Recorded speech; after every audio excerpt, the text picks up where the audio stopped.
السلام علیکم ورحمۃ اللہ وبرکاتہ۔ اعوذ باللہ من الشیطان الرجیم، بسم اللہ الرحمن الرحیم۔ انا انزلناہ فی لیلۃ القدر وما ادراک ما لیلۃ القدر لیلۃ القدر خیر من الف شہر تنزل الملائکۃ والروح فیہا بإذن ربہم من کل امر سلام ہی حتی مطلع الفجر۔ صدق اللہ العظیم۔ وقال النبی صلی اللہ علیہ وسلم من قام رمضان فی لیلۃ القدر وایمانا واحتسابا غفر له ما تقدم من ذنبه۔ صدق اللہ العظیم وصدق رسولہ الکریم۔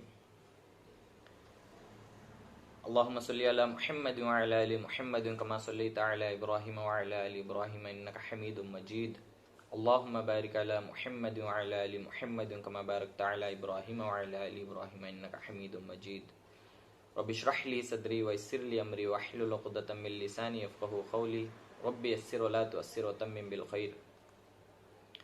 تمام تعریفیں اللہ رب العالمین کے لیے لائق و زیبا ہیں جو تمام عالمین کا رب العالمین ہے۔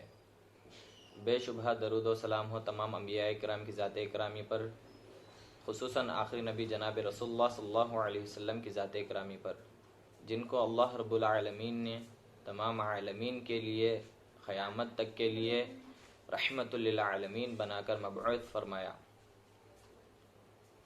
برادران ملت، بزرگان محترم، نوجوانان عزیز اور عزیز دوستو، اللہ تبارک و تعالیٰ کا بے انتہا فضل اور اس کا احسان ہوا کہ اللہ تبارک و تعالیٰ نے ہمیں اس رات کا دیکھنا نصیب فرمایا۔ اللہ تعالیٰ سے دعا ہے کہ اللہ تعالیٰ ہمارے جہاں جہاں ہم جمع ہیں ہمارے جمع ہونے کو قبول فرمائے۔ دوسری بات، آج پہلی تاخرات ہے، اللہ تعالیٰ سے دعا ہے کہ اسی رات کو اللہ تعالیٰ شب قدر بنائے۔ دوسری بات، بے شمار حدیثیں ہیں کہ نبی پاک صلی اللہ علیہ وسلم نے فرمایا کہ شب قدر کو پورے رمضان میں تلاش کرو، اور ایک حدیث میں فرمایا رمضان مبارک کے آخری عشرے میں شب قدر کو تلاش کرو، اور ایک حدیث میں فرمایا کہ 21، 23، 25، 27، 29 کی راتوں میں شب قدر کو تلاش کرو، اور ایک حدیث میں فرمایا 22، 24، 26، 28، 30 کی رات میں شب قدر کو تلاش کرو۔ گویا کہ رمضان المبارک کا آخری عشرہ، آخری 10 دن پورا شب قدر کی تلاش کرنے کا حکم ہے۔ افسوس، اس کے باوجود ہندوستان کے مسلمان سوائے 27ویں کے باقی راتوں کو ان کو پتہ نہیں، لیکن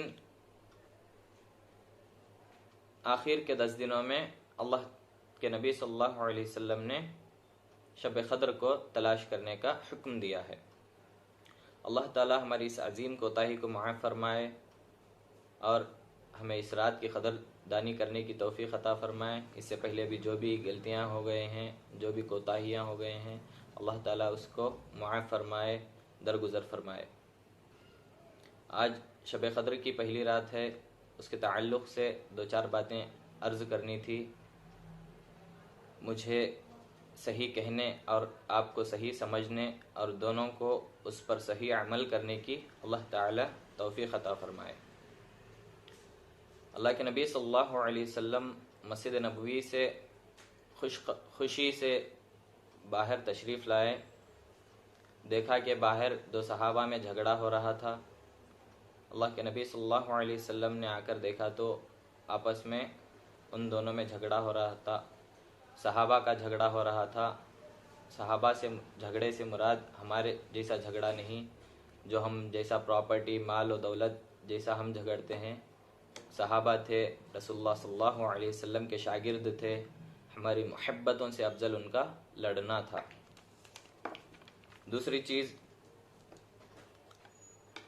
اللہ کے نبی صلی اللہ علیہ وسلم نے فرمایا مجھے شب قدر سنائی گئی تھی، مجھے شب قدر کا علم دیا گیا تھا، تمہاری دونوں جھگڑے کی وجہ سے اس علم کو اٹھا لیا گیا، اب اس کو قیامت تک تلاش کرو۔ آخری عشرے کے 10 دنوں میں اس کو قیامت تک تلاش کرو۔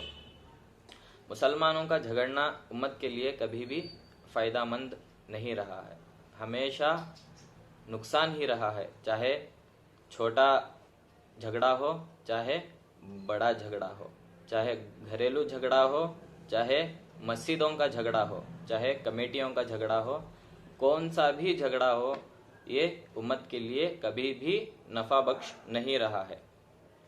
صحابہ اکرام کی کتابوں، صحابہ اکرام کے بہت ساری کتابیں ملیں گے، جنگ کے واقعات کی کتابیں ملیں گے، والیومز میں ملیں گے، جلدوں میں ملیں گے۔ صحابہ اکرام کے اتباع سنت پر بہت ساری کتابیں ملیں گے، صحابہ اکرام کے جنگ کے واقعات ملیں گے، صحابہ کی زندگیوں کے واقعات ملیں گے، صحابہ اکرام کے موت کے واقعات ملیں گے، شہادت کے واقعات ملیں گے، بہت سارے 1.25 لاکھ صحابہ کے ایک ایسی آج تک کتاب شائع نہیں ہوئی جس میں جھگڑے، صرف جھگڑے ہوں، کیونکہ کبھی جھگڑے ہی نہیں ہوئے، جو یہ بات تھی۔ دوسری بات، اللہ کے نبی صلی اللہ علیہ وسلم نے فرمایا 2 صحابہ میں جھگڑا ہوا تو شب قدر کو قیامت تک تلاش کرو۔ جس امت کا جھگڑا صبح سے شروع ہوتا ہو، جس امت کا جھگڑا رات پر ختم ہوتا ہو، جس امت کا دن صبح جھگڑے سے شروع ہوتا ہو، جس امت کی رات جھگڑے پر ختم ہوتی ہو، جس امت کا مہینہ جھگڑے پر شروع ہوتا ہو، جس امت کا مہینہ جھگڑے پر ختم ہوتا ہو، جس امت کا سال جھگڑے پر شروع ہوتا ہو، جس امت کا سال جھگڑے پر ختم ہوتا ہو، جس امت کی عید جھگڑے پر شروع ہوتی ہو، جس امت کی عید جھگڑے پر ختم ہوتی ہو، اللہ تعالیٰ ایسی امت پر خیر کے فیصلے کیسے کرے گا؟ مصیبتیں، آفتیں، پریشانیاں کیوں آتے ہیں؟ یہ ہمارے جھگڑوں کی وجہ سے۔ اور ایک بات، اسلام کے علاوہ تمام جو بھی مذاہب ہیں یہ اسلام کے دشمن ہیں، یہود دشمن، نصارہ دشمن، ہر ایک اسلام کے علاوہ تمام مذہب اسلام کے دشمن ہیں۔ آپس میں امت میں یہ نہ تو محبت ہے، نہ تو شفقت ہے، نہ تو الفت، محبت، شفقت، پیار، محبت کہیں بھی نہیں ہے امت میں۔ باپ بیٹے کو برداشت کرنے کے لیے تیار نہیں ہے، بیٹی ساس بہو کو کمپرومائز کرنے کے لیے تیار نہیں ہے، چھوٹا بھائی بڑے بھائی کو ایڈجسٹ کرنے کے لیے تیار نہیں ہے، شوہر بیوی کو ایڈجسٹ کرنے کے لیے تیار نہیں ہے، بیوی شوہر کو ایڈجسٹ کرنے کے لیے تیار نہیں ہے، کمپرومائز کا معاملہ ہی نہیں ہے آپس میں، تو اللہ تعالیٰ ہمارے اوپر خیر کے فیصلے کیسے کرے گا؟ تو بہرحال میرے ذمہ ایک بات تھی، آپ کے سامنے عرض کیا۔ نبی صلی اللہ علیہ وسلم نے جب مسجد نبوی سے باہر تشریف لائے تو دیکھا کہ 2 صحابہ میں جھگڑا ہوا، اور صحابہ اکرام کی جھگڑے کی وجہ سے شب قدر کو قیامت تک تلاش کرنے کا حکم دیا۔ اس رات میں کوئی اختلاف نہیں ہے، جیسے کہ بہت سارے اس سے پہلے جو بھی بہت سارے شب بارات ہو، شب معراج ہو، جو بھی اس سے پہلے جو بھی راتیں ہیں، اس میں آپس میں اختلاف ہو، کوئی عالم، کوئی مسجد کا عالم کوئی رات کی فضیلت بیان کرتا ہے، کوئی مسجد کا عالم اس فضیلت کا انکار کرتا ہے۔ شب قدر ایک واحد ایسی قدر ہے جس کو اللہ رب العالمین نے قرآن مجید میں فرمایا ہے، اِنَّا أَنزَلْنَاهُ فِي لَيْلَةِ الْقَدْرِ، اور نبی کریم صلی اللہ علیہ وسلم کے بے شمار احادیث ہیں، بے شمار قول ہیں، بے شمار فعل ہیں، بے شمار تقاریر نبی صلی اللہ علیہ وسلم کے شب قدر کے تعلق سے ہیں، اور اللہ تعالیٰ نے بھی شب قدر کی فضیلت بیان کی، شب قدر کی اہمیت، عظمت بیان کی، بہت بے حساب بے شمار حدیثیں اس کی تعلق سے ہمیں ملیں گے۔ تو میں کچھ مختصر سا آپ کے سامنے خلاصہ بیان کروں گا۔ اِنَّا أَنزَلْنَاهُ فِي لَيْلَةِ الْقَدْرِ، اِنَّا أَنزَلْنَا، ہم نے بے شک ہم نے نازل کیا اس قدر والی رات میں، یعنی نازل کرنا یعنی پورے نبی صلی اللہ علیہ وسلم پر جو قرآن نازل ہوا، نازل ہونے سے مراد پورے عالموں کے اور صحابہ اکرام کے اور امت کے سامنے قرآن مجید کو کہا گیا ہے۔ تو قرآن مجید کا نازل شب قدر میں ہوا ہے، تو اللہ تعالی شب قدر وہ کون سا مہینہ تھا، وہ سورہ بقرہ میں یہ کون سا، یا شعبان میں نازل ہوا یا محرم میں نازل ہوا، یہ کون سا مہینہ ہے، یہ سورہ بقرہ میں فرمایا کیا، شہر رمضان الذی انزل فیہ القرآن، ہم نے قرآن مجید کو رمضان المبارک کے مہینے میں نازل کیا، اے شب قدر کی رات میں نازل کیا، وہ رمضان کا مہینہ تھا۔ دوسری بات یہ ہے کہ اللہ جب لوح محفوظ سے عرش تک قرآن مجید کا نزول ہوا وہ بھی شب قدر تھی، عرش سے جب فرشتوں کو قرآن مجید دیا گیا وہ بھی شب قدر تھی، نبی صلی اللہ علیہ وسلم پر جب قرآن نزول ہوا وہ بھی شب قدر تھی، یعنی آخری جو بھی تعلق قرآن کا ہے وہ شب قدر سے ہی ہے۔ رمضان کا مہینہ جو بابرکت، سعادت، عظمت، اہمیت والا ہے، یہ صرف اور صرف کس وجہ سے اس میں قرآن مجید نازل کیا، اس وجہ سے یہ رمضان کا مہینہ بابرکت مہینہ، رحمتوں والا، سعادت والا، عظمت والا مہینہ ہے۔ اگر اس کو رمضان المبارک سے قرآن مجید کو ہٹا لیا جائے تو رمضان کی کچھ اہمیت نہیں رہے گی، یہ بھی باقی کے مہینوں کے جیسا عام مہینہ ہو جائے گا۔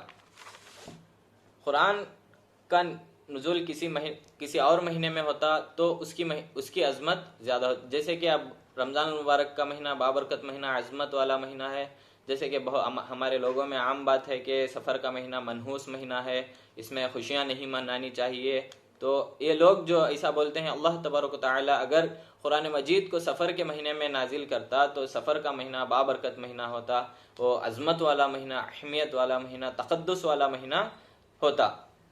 تو یہ ہماری ایک غلط فہمی ہے۔ اور ایک بات، جس کا تعلق قرآن سے جڑ گیا، جس کی بھی نسبت قرآن مجید سے جڑ گئی، وہ دنیا اور آخرت میں کامیاب ہو گیا۔ اور قرآن کریم کا ایک اعجاز ہے، جو بھی قرآن مجید سے جڑتا ہے قرآن پاک اس کو قیامت تک مقدس بنا دیتا ہے۔ اور مثال کے طور پر قرآن کی جو قرآن رکھتے ہیں وہ ریحال، بہت سارے لوگ ایسے ہیں کہ اسے وضو کے باوجود چھیتے تک نہیں، اتنا ادب کرتے ہیں۔ کیوں؟ کیونکہ اس کی نسبت قرآن مجید، اس کو قرآن مجید اس میں رکھا جاتا ہے، قرآن مجید اس میں استعمال کیا جاتا ہے۔ اور قرآن کی تھیلی جو رکھتے ہیں وہ بھی بہت اس کی بھی قدر کرتے ہیں، اگر گر جائے تو اتنا قدر کرتے ہیں آنکھوں کو لگا لیتے ہیں۔ کیوں؟ کیونکہ اس کی نسبت، اس کا تعلق قرآن مجید سے ہے۔ جو قرآن مجید سے جڑ جائے اس کا تعلق وہ بھی مقدس، جو اس سے جڑ جائے وہ لوگ بھی مقدس۔ اللہ تعالیٰ کا کلام ہے، اللہ تعالیٰ کی نسبت اسی سے ہے۔ اور اللہ تعالیٰ سورہ توبہ میں آیت نمبر 36 میں فرمایا کہ اس سے پہلے بہت سارے آسمان اور زمین کی تخلیق کی ہے، اللہ کے ہاں 12 مہینے ہیں، رمضان شروع سے ہے۔ رمضان کیا نبی صلی اللہ علیہ وسلم کے آنے کے بعد سے نہیں، حضرت آدم علیہ السلام کو جب تخلیق کیا گیا جب سے اللہ تعالیٰ کے ہاں رمضان المبارک ہے۔ جب اس کی رمضان کی کوئی اہمیت نہیں تھی اور بہت سارے انبیاء اکرام، آدم آئے، لوط آئے، شیس آئے، ہود آئے، یعقوب، ابراہیم علیہ السلام، بہت سارے انبیاء اکرام آئے، لیکن ان کے پاس رمضان المبارک کی کوئی اہمیت نہیں تھی۔ اور نبی پاک صلی اللہ علیہ وسلم کی زندگی میں بھی 40 مرتبہ رمضان المبارک آیا، لیکن رمضان المبارک کی جیسے عام مہینے تھے وہ بھی عام مہینہ تھا، اس کی بھی کوئی اہمیت نہیں تھی۔ جب آپ صلی اللہ علیہ وسلم کے اوپر قرآن نازل ہونا شروع ہوا، جب رمضان المبارک کا مہینہ بابرکت والا، عظمت والا، تقدس والا مہینہ ہو گیا، تو یہ قرآن مجید کی وجہ سے ہے۔ اور قرآن مجید کا یہ ایک معجزہ ہے کہ جو بھی قرآن سے جڑتا ہے وہ اس کو مقدس بنا دیتا ہے۔ دوسری بات یہ ہے کہ اس سے پہلے نبیوں پر اللہ تعالیٰ نے کتابیں اتاری، حضرت موسیٰ علیہ السلام پر توریت اتاری، حضرت عیسیٰ علیہ السلام پر انجیل اتاری، حضرت داؤد علیہ السلام پر زبور اتاری۔ یہ تورات کتاب اللہ ہے، انجیل کتاب اللہ ہے، اور زبور بھی کتاب اللہ ہے، قرآن مجید کتاب اللہ بھی ہے، اس سے پہلے کلام اللہ ہے۔ اللہ تعالیٰ کی ذات سے نکلنے والا کلام قرآن مجید ہے۔ پہلے اللہ نے اس کو کلام کیا، اس کے بعد حضرت جبرائیل علیہ السلام نے کلام کیا، اس کے بعد نبی پاک صلی اللہ علیہ وسلم نے کلام کیا، اس کے بعد صحابہ اکرام رضی اللہ عنہم اجمعین نے اس کو کلام کیا۔ جو بھی اس سے رشتہ جوڑتا ہے قرآن مجید اس کو قیامت تک مقدس بنا دیتا ہے۔ اور ایک پہلی وجہ یہ ہے کہ ہم نے اس رات کی کوئی قدر نہیں تھی، جب قرآن مجید اس رات میں اترا تو اس کی قدر ہو گئی، پہلی وجہ یہ ہے۔ دوسری وجہ یہ ہے کہ بہت سارے لوگ اللہ کے بندے جو بھی ہیں باقی کے 11 مہینے میں جو گناہ کیے ہیں، جو حق تلفی کیے ہیں، اپنے ماں باپ کا دل دکھاتے ہوا اور اللہ کے احکام کی خلاف ورزی کرتے ہوا، رسول اللہ صلی اللہ علیہ وسلم کے سنتوں کو توڑتے ہوا، جو بھی خلاف ورزی کرتے ہوئے اپنے جو اہمیت تھی اللہ کے ہاں نبی پاک صلی اللہ علیہ وسلم کا امتی ہونا کوئی معمولی بات نہیں ہے۔ اللہ کے محبوب صلی اللہ علیہ وسلم کا امتی ہونا ہمیں اس کی اہمیت نہیں ہے، لیکن اللہ کے ہاں اپنے محبوب صلی اللہ علیہ وسلم کا امتی ہے، یہ بہت بڑی قدر ہے، اور اس قدر کو اللہ کے ہاں وہ صرف اللہ بہتر جانتے ہیں۔ یہ جو قدر تھی یہ ہم نے 11 مہینوں میں یہ ماں باپ کا دل دکھاتے ہوا، سنتوں کو توڑتے ہوا، نبی پاک صلی اللہ علیہ وسلم کے احکام کی خلاف ورزی کرتے ہوا، اللہ کے احکام کی خلاف ورزی کرتے ہوا ہم اپنی جو قدر گنوا لی تھی، یہ رات اس قدر کو بنوانے والی رات ہے۔ شب قدر ہماری قدر نہیں تھی، یہ رات قدر کروانے والی رات ہے۔ تو آپ تمام دعا کریں، اللہ سے روئیں، تڑپیں، بلکیں، دعا کریں کہ اللہ تعالیٰ سے اے اللہ اس رات میں جو ہماری قدر نہیں تھی اس کو ہماری قدر والی جو ہماری قدر تھی، اے اللہ ہماری اس قدر دانی والی رات بنا، اور اس رات کو ہماری شب قدر والی رات بنا۔